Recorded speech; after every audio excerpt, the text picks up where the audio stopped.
Alright, so if you decided to buy your very first ball python, congratulations. This is the ultimate pet. It is better than a cat or a dog. They are hypoallergenic and they are, in my opinion, the ultimate pet. There's nothing that compares to a ball python as a pet.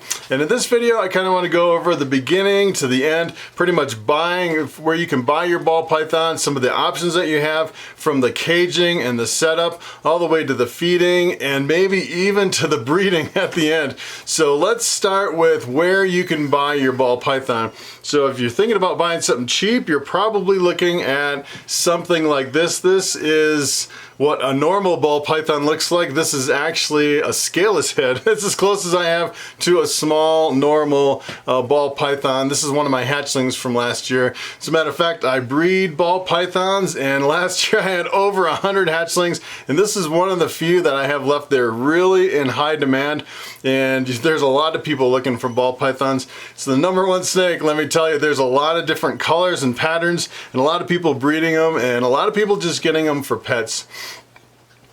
So I would say if you're looking for a ball python, there are several places that you can actually pick one up. #1, I would say, first of all, you should know what mites are. And mites are probably the #1 biggest problem of ball pythons. They're like little fleas that burrow into the scales, and you can see like little tiny fleas crawling over them. If you get mites, they are extremely difficult to get rid of, and you definitely don't want a snake with mites. So the first thing, you really need to be educated about what a mite looks like, what a ball python with mites looks like, and sometimes they're really hard to spot, especially on a snake like this that kind of has like a gravelly pattern kind of right there. It almost looks like this snake has mites because of the little speckles on it, but it doesn't have mites. I don't have any mites in my collection, and I actually had mites down here once when I first started. I didn't know what they were,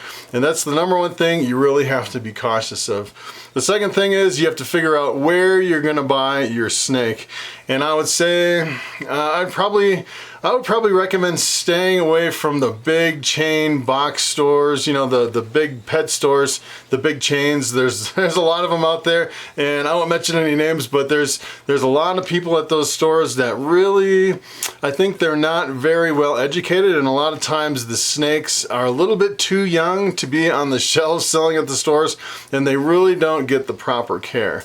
And personally, I would recommend going to a store that specializes in reptiles. Go to a reptile store, or I would go to a reptile show. There's quite a few shows, especially here in Colorado. There's shows all through the year, in the spring and the fall and the summer.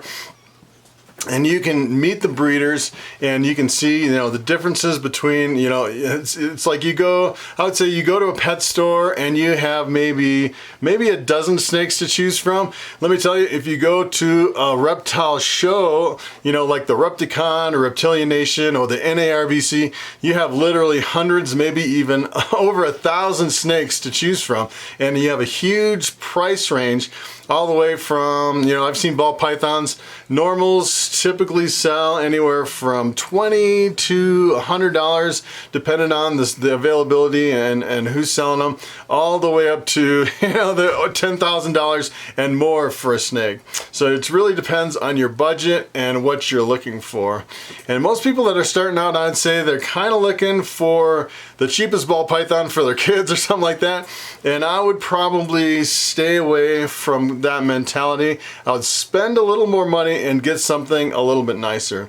So for example, if you bought a normal, say you bought a normal like this for 50 bucks, you know, for like $200, you could get like an albino. And especially if you're thinking about, you just want to try ball pythons, you're not sure if you really want to keep it long term, maybe you want to try it for a year or two. These snakes live for 30 plus years. So it's really a long-term commitment. But remember, if you ever want to sell it, there's a high demand for ball pythons. You can go to any reptile store, or just even advertise on your Craigslist, or, you know, meet some people that breed reptiles, and a lot of people would be interested in purchasing your ball python. So with that in mind, what you really want to do is you want to think, all right, you know, I want something that's a little bit nicer than this, and I would highly recommend getting a female. So for example, the males, I would say, like if you got an albino male, the albino male is not really in high demand, but the females, if you had a female, say you paid $200 for it, and you raised it up for 2 or 3 years, you got it to breeding size. Now you have a snake that a lot of breeders are really looking at, because they can breed some of their higher end males to that female and instantly get a return on investment. So a lot of times, you know, you have like an adult female albino, and they sell for anywhere from $500 to $800. So it's really a good investment to think about getting a female as your first ball python, especially if you're not thinking about, you know, if you're not sure, you're kind of on the edge, not sure if you want to keep it long term or get more into them and get more, and even if you go into the breeding. And another thing I would really caution against is getting snakes that are too small. So for example, this snake right here is my hatchling from last year, and hatchlings, when they first hatch out, they're pretty small. They're a lot smaller than this, and they really need at least 6 or 7 meals before they're ready for sale. And the very first meals that they have are live mouse hoppers. And a lot of people are really squeamish about feeding live mice to their ball pythons because they don't want to see the mice suffer, you know, when they're getting eaten. And let me tell you, if you're a breeder, it's pretty much the only thing that hatchlings will eat. I've tried everything, and they'll only take live mouse hoppers for the first, I'd say, 4 or 5 meals at least. And then once you transition onto rats, they're a little bit less picky. And once they get to this size, this snake will eat anything. so I've actually have been selling snakes at the shows for quite a while now, and people will come up to my table, and some of them will say, hey, I bought a snake from this guy, and it was really small, and it died, and I'm looking for a snake that won't die. And really what you're looking for is a snake that has some size on it. So if you're looking at someone's table, I would recommend getting one that's not the smallest, even if it's the prettiest one. I look at something that's got a little more weight on it. I would say this size right here is about a perfect size for an entry-level snake. It's kind of in that stage where it'll eat anything. So, you know, for the next few months, it's not going to fast until it gets to about, I'd say, about 1,000 grams. And sometimes they'll fast. And adults, sometimes they'll fast. And then if you get them too small, they can be really picky. So from here, say for example, you bought your snake and you're wondering what the setup should be like. So let's get into the setup. When I was selling ball pythons at the shows, there's a lot of people that would come up to my table and say, hey, I want to buy that snake, but I don't have an enclosure, I don't have any equipment, what do I need? And that's another really good thing about going to these reptile shows, is there's a lot of other booths that specialize in the equipment for housing ball pythons. And for me, just on my table, I just sell the ball pythons, and you have to go across the alley, you know, across the aisle over there to go to the other guys to get the equipment. So first, let me talk about hides. A ball python is really shy, and it really needs a hide. And a lot of people make the mistake of buying a hide like this with 2 ends open on the hide. And let me tell you, if you have a ball python, you put them in like an aquarium or something like that, and you put a hide like this in there, it will not feel comfortable. A ball python needs a place that is completely enclosed and dark. So what you really need is you need like a round hide with just one little hole on one end so it can peek its head out, and that is really what the ball python is looking for as far as security. And that's why these racks behind me work really good. They're just gray tubs, and you pull them out and the entire tub is completely dark in there, and there's just a little tiny grate on the top for ventilation that gives them a little light, and that is perfect for ball pythons. These racks were made for ball pythons. And I would definitely stay away from hides like this. These are good for maybe a tarantula or something like that, or, you know, something that likes to be out in the open, but I definitely wouldn't recommend them for ball pythons. Then another thing you need is some kind of a substrate. I use this Pro Coco coconut husk chip. It's like the thicker chip that you can kind of see. It's got the thicker pieces of coconut in there. I really like that. A lot of people, you know, will use paper towels You can use paper towels, but you're kind of chasing the waste all the time. This really will last a long time. It absorbs a lot of moisture. If you spill water in your enclosure, this coconut husk really absorbs it, and you don't have to chase spills, you don't have to chase messes. You know, I change it about once a month. It is really great stuff.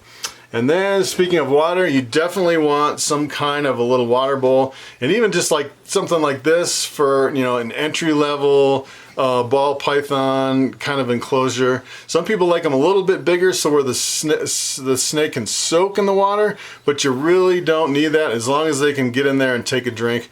And on these racks behind me, what I actually have is I have the Dixie cups that fit inside the little holder, and if they get dirty, I can just, well, I actually reuse them, but they're pretty easy just to throw away and just put a new Dixie cup in there, and it's perfect that way. So as far as heating, what you really need is you need an ambient room temperature of about 75. That's kind of the tricky part. So I would recommend going into a small room somewhere and like have a little space heater, kind of set it at 75 for the ambient temperature. That's kind of what I have here. It's kind of an isolated room in the house, and I just have a space heater set to, I actually run this about 82 degrees. So anywhere between 75 and 82. And then you need a hot spot. I would say the hot spot should be between 88 and 90. And what I use, well, what I used originally, it's pretty much, it's like a heat tape, but this is like a heat mat. You can buy them at the pet store, just a little heat mat, and you can get them to any size. And typically, I'd say you'd put a mat like this on about a third of the tank. Probably half the tank would be okay, but I wouldn't do the whole tank. You don't want to heat the whole tank. You want a hot side and you want a cold side. So especially when they eat rodents, they want to go to the hot side to digest, and then after they digested, they move back to the cold side. And the cold side should be, you know, ambient temperature 75 to about 80, 82. And if you're using a heat mat, you definitely need some kind of a thermostat. I use the VE300, and this is a really kind of a more high-end thermostat. You can use the little jump start thermostats that are a lot cheaper. And what you do is you put the probe of the thermostat on the heat mat, and then you plug the heat mat into the thermostat. And that way you can dial in exactly the right temperature of that heat mat. Because if you just plug the heat mat in the wall, let me tell you, you'll do some damage. I actually started out, I had a tarantula, and I put it right on a heat mat and plugged it in the wall, and the tarantula didn't last very long. And I found out, oh, you actually have to have a thermostat on the heat mat to control the temperature. Otherwise, sometimes it gets too hot. Some of them have a heat rating on them, but I wouldn't trust that. I would still get a thermostat. And there's a lot of people that use these kind of an overhead light, like a lamp, like a heat lamp on ball pythons, and I would recommend not doing an overhead heat lamp. The problem is these get really hot, and what you need, actually, if you had an overhead heat lamp, what you really need is you need a thermostat that has a dimming function. You can put a probe under the light and have that probe dim the lamp to control the heat, and you precisely control it. You just don't want to put it on there and hope it hits the right temperature. And the other thing about the heat lamps is that the heat lamps really, I would say they really dry out the enclosure a little bit too much. And especially here in Colorado where it's really dry to begin with, if you put a heat lamp on there, you'll have a problem with sheds, which is a problem. So as far as feeding, I would say you definitely want to attempt to feed your ball python at least once a week. They don't always eat. I'd say that's probably the most frustrating thing. And a lot of people use frozen thawed. That's perfectly fine. You basically put frozen rodents in your freezer, and then when you're ready to thaw them, what I actually do is I put them on the table down here in my reptile room, and I let them warm up just, you know, at ambient temperature. It's about 82 down here, so they warm up about, I let them sit for about 2 hours, and then after the 2 hours, what I do is I put them under a heat lamp. I'd say, I think it's like a 125 watt heat lamp, and I put it like maybe that far underneath the lamp, and I do it like 5 minutes per side, kind of toast it under the heat lamp. You definitely don't want to keep it too long under the heat lamp because they get really mushy and they can just fall apart and kind of explode, and it gets really nasty. But you just want them thawed out just enough to feed them to your ball pythons. And what I usually do, but right before I feed them, I pick them up and I kind of feel them with my hand. You can wear some rubber gloves, but you know, you really want a nice warm temperature on that rodent. I would say probably, you know, no more than 100 degrees, you know, probably between, you know, 85 and 100 degrees as far as, you know, if you took a heat gun and you were trying to figure out what the temperature of that rodent should be.